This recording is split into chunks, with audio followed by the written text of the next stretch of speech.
Shqipëria po përjeton një krizë të pashembullt demografike në kohë paqeje, duke humbur rreth 29.000 banor vetëm gjatë vitit 2024 si pasojë e emigrimit masiv. Të dhënat e fundit të Eurostat tregojnë se për çdo 1.000 banor, popullsia e vendit u reduktua me 12 veta, një shifër alarmante që tregon se vendi po humbet çdo vit popullsinë e një qyteti mesatar si Lezhë apo Kavaja.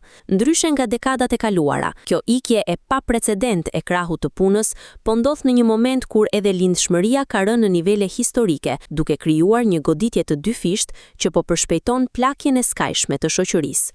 Ky trend e pozicionon Shqipërinë në zonën më të nxehtë të krizës në Ballkanin Perëndimor dhe krijon një hendek tronditës me Bashkimin Evropian, ku mesatarja e migrimit neto është pozitive me mbi 5 veta të shtuar për 1.000 banor.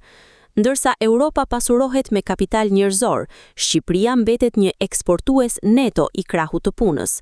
Modelit shqiptar të orientuar kryesisht nga turizmi, po i mungojnë strategjitë efikase për të mbajtur të rinjt në vend, duke e kthyer këtë hemoragji demografike në një gjendje kronike.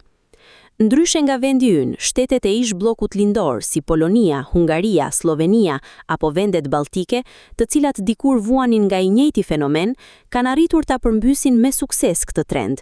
Përmes investimeve në teknologji, digitalizimit dhe aplikimit të politikave agresive për rritjen e pagave dhe mbështetjen e familjeve të reja, këto vende janë kthyer në magnete rajonale.